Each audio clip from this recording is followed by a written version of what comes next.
Bonjour à tous, je vous retrouve pour une nouvelle leçon d'italien, cette fois-ci qui va porter sur le singulier et le pluriel.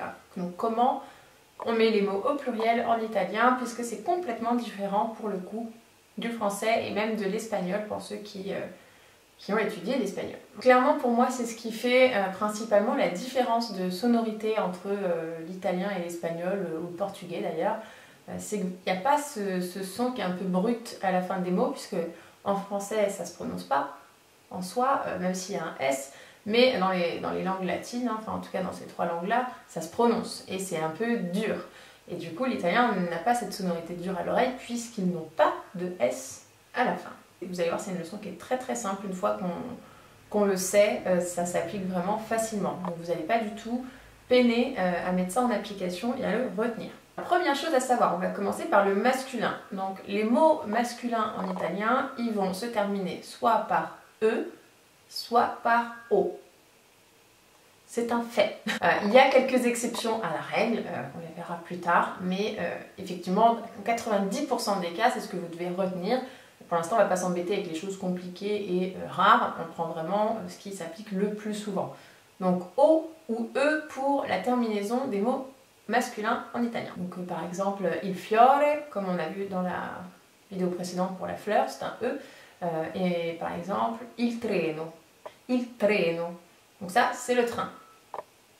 Donc comment on transforme un mot masculin au singulier en un mot masculin au pluriel? Eh bien c'est très très simple. Que le mot termine par O ou que le mot termine par E, il va prendre une autre lettre. Donc on n'ajoute pas une lettre contrairement au français, on remplace la dernière lettre.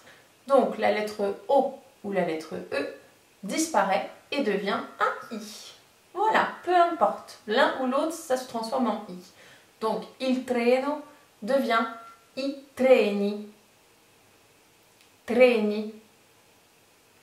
Et il fiore devient I fiori.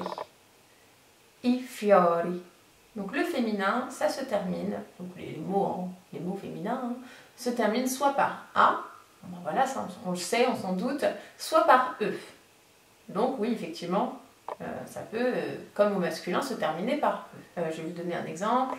Un mot qui se termine par A, la lettera. La lettera.